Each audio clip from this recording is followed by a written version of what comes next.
কেমন আছেন সবাই? আঁখি শোভার আরেকটি ব্লগে আপনাদের সকলকে স্বাগত জানাই। দেখে নিশ্চয়ই বুঝতে পারছেন এটি কোন সপ্তাহ। হ্যাঁ, ঠিক ধরেছেন, এটি হচ্ছে দীপাবলির সপ্তাহ। সামনের বাড়িটিতেই কালী পুজো হয়। ওই যে দেখুন লোকজন চলে এসছে। এই যে 108 প্রদীপের যে স্ট্যান্ডটা সেটি পরিষ্কার করা হচ্ছে। আর আমরা এই যে 14 প্রদীপ এখানে জলে রেখেছি, খানিকক্ষণ ধুয়ে একটু পরে রোদে দিয়ে দেবো, শুকিয়ে যাবে। তারপর সন্ধেবেলায় দেবো 14 প্রদীপ। সকালবেলায় লাগিয়ে দিয়েছিল লাইটগুলো ফ্ল্যাটের সামনে। এত সুন্দর লাগছে। আমার আবার 3টে রুমেই লাইটগুলো এসে মানে ঝুলছে আর কি। যাদের ফ্ল্যাটগুলো পেছন দিকে তাদের মানে এই লাইটগুলো ঝুলছে না, কারণ রাস্তার দিকেই দেওয়া হয়েছে লাইটগুলো, দেখতে সুন্দর লাগবে রাস্তা থেকে। তো এই যে আমার রান্নাঘর থেকেও 2টো লাইট দেখা যাচ্ছে, আর বেডরুমটা থেকে তো পুরো বারান্দাটাতেই রয়েছে। আবার এই দিকেও যে রুমটি রয়েছে সেখান থেকেও 3-4টে লাইট দেখা যাচ্ছে। খুব সুন্দর লাগছে। রান্না করতে করতে একবার দুবার যখন চোখটা যাচ্ছে ওই দিকটাতে, মনটা এক নিমেষে ভালো হয়ে যাচ্ছে। প্রতিদিনের একঘেয়ে কাজের মাঝখানে যখন এই পরবগুলো আসে তখন মনে হয় যে পরবের মতন করে যদি ঘরটাকে সাজানো হয় বা ঘরটা যদি সাজে, তখন দেখবেন ওই দৈনন্দিন জীবনের কাজগুলোই করতে বেশ ভালো লাগে। এই যে রান্না করছি কিন্তু সামনে যে লাইটটাকে দেখছি তখন বেশ ভালো লাগছে যে দিওয়ালি এসছে। আবার হোলির সময় চারিদিকে যখন রং থাকে বা রং দিয়ে একটুখানি ঘরটাকে সাজালাম, রঙ্গোলি দিলাম, সেটাকেও দেখতে ভালো লাগে। কিন্তু এই হোলির চেয়ে আমার দিওয়ালি মানে দুর্গাপুজোর পরে সবথেকে প্রিয় এই পরব বলতে গেলে আমার এই কালী পুজো দিওয়ালির সময়টা। চারিদিকে এত সুন্দর লাইট দিয়ে সবাই সাজায়, মনে হয় কোনোটাকে দেখে আবার হাসি পায়। সবাই যে যার ক্রিয়েটিভিটি ব্যবহার করে, কোনোটাকে দেখে হাসি পায়, কোনোটাকে দেখে মুগ্ধ হয়ে যায়, সবগুলোই ভালো লাগে। তো এই যে এখন ছাদে গেছে কয়েকজন ফ্ল্যাটের লোকজনেরা লাইটগুলো লাগাচ্ছে। এই লাইটগুলো জ্বলেনি এখনও, তো সেইগুলোকে নিয়ে ওই তার নিয়ে এখন সব গোছানো বাগানো চলছে। তার আগে চলুন আপনাদের এক জায়গায় নিয়ে যাই।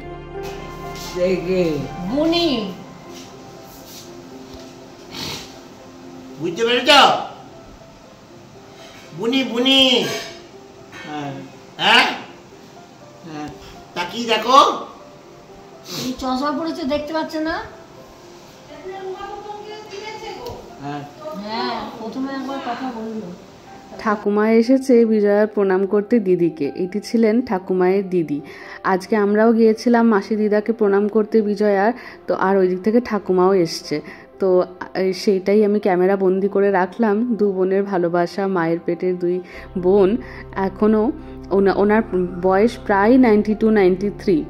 আর ঠাকুমায়ের কাছে তো ধরুন সবাই বাড়ির আসছে বিজয়ার প্রণাম করতে, ঠাকুমার মাথার ওপর এখনও ঠাকুমার দিদিটি রয়েছে। দিদি হয়তো এখনও চিনতে পারছে না, বয়সের অনেকটা এফেক্ট হয়েছে, কিন্তু তবুও রক্তের টান তো। যতদিন আছে দিদিটি দিদির কাছে আসে, প্রত্যেক বছর বিজয়ার প্রণাম করতে আসে। আর ওই যে যাকে দেখলেন সামনে, তিনি ছিলেন ঠাকুমায়ের বোনপো। উনিও রিটায়ার করে গেছেন, আমাদের জেঠু হন সম্পর্কে। উনিও বহুদিন হলো রিটায়ার হয়েছেন। চলুন, জেঠুর বাড়ি থেকে বিজয়া প্রণাম করে মিষ্টি খেয়ে এসেছি আমরা একটু বাজারে যাচ্ছি বিশেষ করে এইসব লাইট ফাইটগুলো দেখতে। আর তাছাড়াও কিছু কিছু জায়গায় এখন প্যান্ডেল অলরেডি রেডি হয়ে গেছে কালী পুজোর জন্য। যেগুলো দূরের প্যান্ডেল রয়েছে সেগুলোকে ভাবছি আজকে একটু দেখে আসি, ঘুরে আসি। আজকে বিকেলবেলায় আজ কোনো কাজ নেই। এত সুন্দর লাগছে চারিদিকটা দেখতে, মনে হচ্ছে কোনো সেই স্বপ্নপুরীতে ঢুকে গেছি। মানে যেগুলো ফ্ল্যাট সেগুলোতে সেই উপর থেকে টাঙিয়েছে, আর যেগুলো বাড়ি সেগুলো আবার বিভিন্ন ধরনের ডিজাইন, কোনোটা টিকটাক করছে, কোনোটা স্টিল, কোনোটা, সবগুলোই দেখতে ভালো লাগছে। কোনোটাকে আমরা সবগুলো সেই জাজ করছি, এটা দেখতে কেমন করেছে, এটা বেশ ভালো লাগছে, এখানে লাইটিংটা বেশ ভালো, এই রংটা বেশ ভালো, পরের বছর আমরা এটা তাহলে ঘরের মধ্যে আনবো। এই বিভিন্ন ধরনের ডিসকাশন চলছে। তো চলুন, প্রথম প্যান্ডেলটিতে এসেছি। এটি হচ্ছে একদম বাড়ির কাছেই প্যান্ডেলটি, মানে অন্য একটি পাড়ায় ট্রাফিক বলে একটি জায়গা রয়েছে, সেই ট্রাফিকের এখানে প্যান্ডেলটি হয়েছে। এখানে দুর্গাপুজোতেও আপনাদেরকে নিয়ে এসেছিলাম, হয়তো আপনারা খেয়াল করেছেন। এই পুরো প্যান্ডেলটাকে সাজানো হয়েছে সাউথ ইন্ডিয়ান ডান্স এবং আর্ট ফর্মগুলো দিয়ে। তো ঠাকুরের ভেতরে দেখলাম মুখটা এখনও খোলেননি, তো বাইরে থেকে শুধু প্যান্ডেলটাই দেখে এলাম। আর একদম মেইন রাস্তা থেকে লাইটিং দিয়েছে। এইটি এসছি খড়গপুরের গোলবাজারের মানে অধিকাংশ জায়গাটাই হচ্ছে সোনা গয়নার দোকান। আর এই দিওয়ালি আর এই ধনতেরাস আসা মানেই তো সবাই মানে যতই মানে আগুনের মতন দাম হোক সোনার, কিন্তু মানুষের কেনার কিন্তু কোনো কমি নেই। যে যার সামর্থ্য অনুযায়ী কিনছে। তো এই যে এইখানটাতে এত সুন্দর সাজিয়েছে গোলবাজারটা, মানে চেনাই যাচ্ছে না। প্রত্যেকটি দোকানের সামনে এত সুন্দর ফুলের সাজ আর আলোর সাজ, আর মানুষের তত ভিড়। জামা কাপড় বলুন, সোনা গয়না বলুন, বিভিন্ন ধরনের অফারের প্রচুর মাইকে করে অ্যানাউন্স করছে। এরকম আর্টিফিশিয়াল ফুলগুলো বলুন, প্রচুর এখন ভরে রয়েছে গোলবাজার জুড়ে। আর কয়েকটি দোকানের সামনে তো এমন করে সাজিয়েছে মনে হচ্ছে বিয়ে বাড়িতে চলে এসেছি। এখন তো ধনতেরাস আসছে, কেউ ইলেকট্রনিক্স কিনবে, যার যেটা হয়তো প্রয়োজন। কেউ ইলেকট্রনিক্স কিনবে, কেউ গয়না কিনবে, কেউ কড়াই বাটি এইসব কিনবে, যার যেটা প্রয়োজন বা সামর্থ্য। কিন্তু প্রত্যেকটি দোকানে এত সুন্দর করে ফুল দিয়ে আর লাইট দিয়ে সাজিয়েছে, চোখ ফেরানো যাচ্ছে না। মানে গাড়িটা যে চালাচ্ছি কোন দিক ছেড়ে কোন দিকে তাকাবো সেটা বুঝতে পারছি না। দেখুন কি সুন্দর সাজিয়েছে পুরো গোলবাজারে, যে মেন মোড়টা জুড়ে এরকম এই লাইটগুলো দিয়ে সাজিয়েছে, ঝুলিয়েছে লাইটগুলো, এত সুন্দর লাগছে। আবার সব দোকানের বাইরে বাইরে এখন দেখছি একটুখানি ঝাঁটাও রেখেছে। অনেকে তো ঝাঁটা কেনেন, ঝাঁটাটাকে শুভ মনে করেন। তো ওই জন্য দেখছি ছোটো ছোটো যে মানে পানের দোকানগুলো রয়েছে বা চায়ের স্টলগুলো রয়েছে, ওইগুলোর সামনেও ওই ঝাঁটার একটা বান্ডিল রেখে দিয়েছে। তা নাহলে লক্ষ্মী গণেশের ছোটো ছোটো মূর্তি রেখেছে বা লাইট রেখেছে, বা এরকম যে মানে আর্টিফিশিয়াল যে ফুলগুলোর যে মালাগুলো হয় সেই মালাগুলো রেখেছে। তো মানে ওই সব মানে রোজকার ব্যবসার সঙ্গে আবার ওইগুলোও এখন পাশে রেখে দিয়েছে। তো টুকটাক বিক্রিও হচ্ছে ভালোই।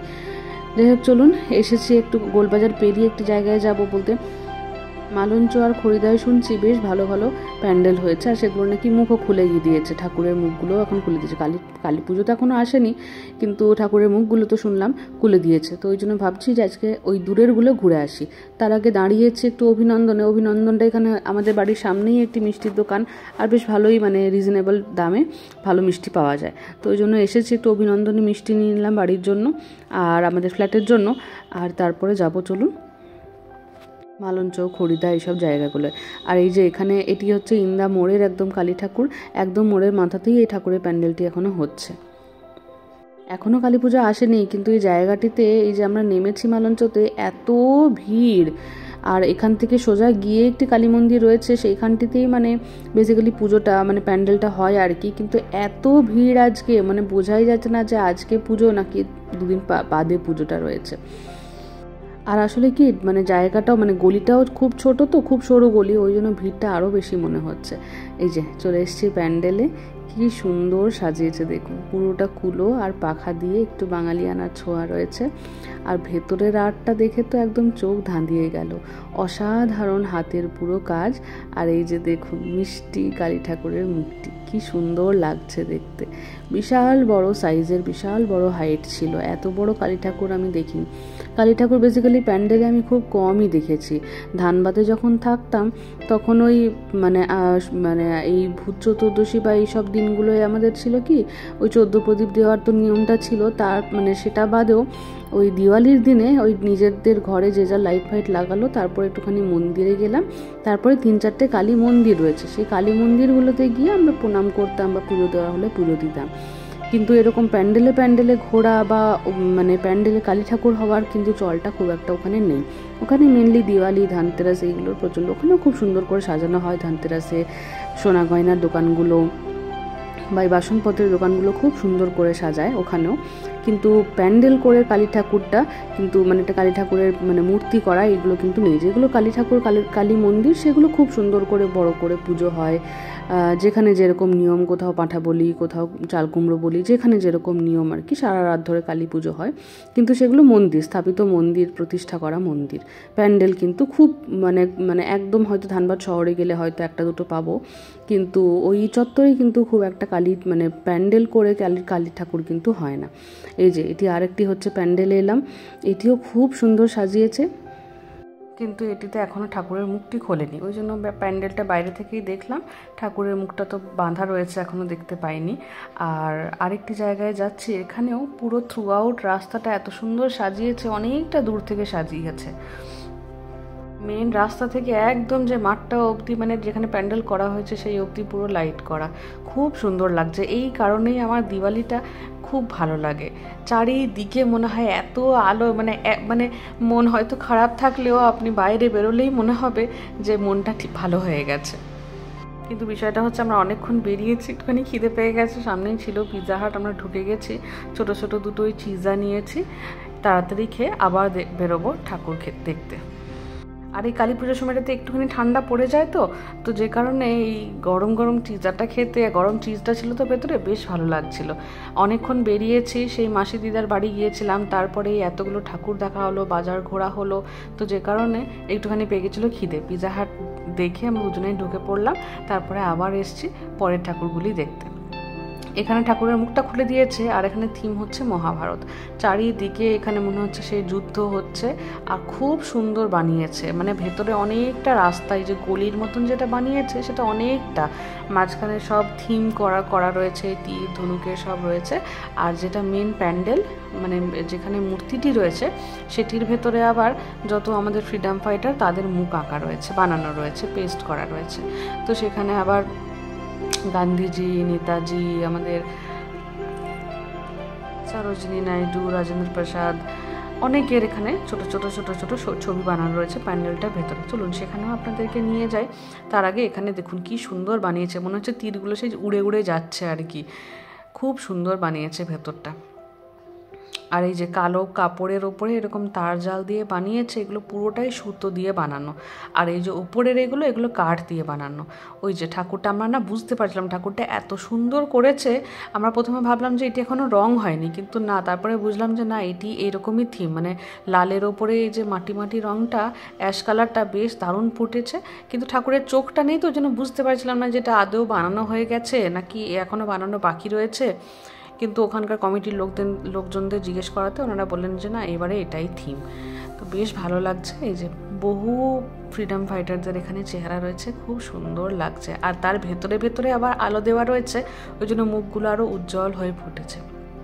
কালী ঠাকুরটিও বেশ সুন্দর, আর লালের উপরে এই অ্যাশ কালারটা বসিয়েছে, তো ওই জন্য আরও সুন্দর লাগছে। চলুন, এটিও বেশ ভালো লাগলো। আর এই যে দেখুন আপনাদের ঘরে কে আসছে সাইকেল নিয়ে, আপনারাও টাটা করে দিন। মেন গেটটার ওপরে এরকম একটা স্কেলেটনকে বসিয়ে দিয়েছে, আর সাইকেলটা ঘুরছে, মনে হচ্ছে সাইকেলে করে সে চললো টাটা করতে করতে।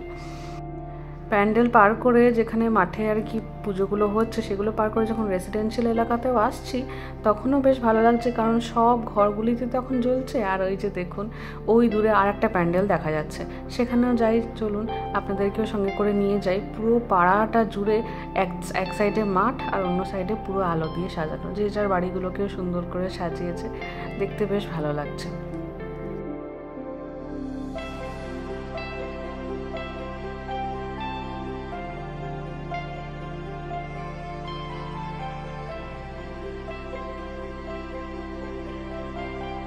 এই যে দেখুন এই প্যান্ডেলটি চিনতে পারছেন?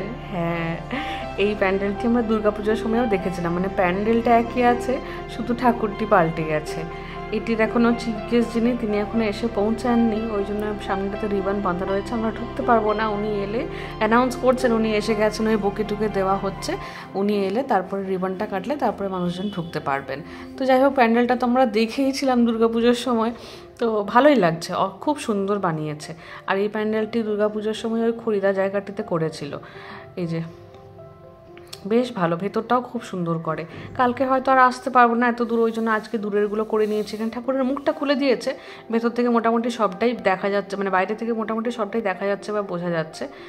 তো চলুন, হয়ে গেছে মোটামুটি ঠাকুর। এবারে মানে আজকের মতন ঘোরা, এবারে এসছি আমরা, একটু কফি খেলাম, তারপরে একটুখানি বিরিয়ানি নিয়েছি, কফির সঙ্গে একটুখানি ফিশ ফ্রাই নিয়েছিলাম, ওই ডায়মন্ড ফিশ কাটলেট যেগুলো, সেগুলো খেলাম, সঙ্গে ছিল ফিল্টার কফি, আর লাস্টে ডিনারে রয়েছে বিরিয়ানি। যাই হোক, চলুন ভিডিওটা তাহলে আজকে এখানে শেষ করছি। সবাই খুব ভালো থাকবেন, সুস্থ থাকবেন, সাবধানে থাকবেন। ভালো লাগলে লাইক, শেয়ার, সাবস্ক্রাইব, কমেন্ট করুন। দেখা হচ্ছে খুব শিগগিরই পরের একটি ব্লগে।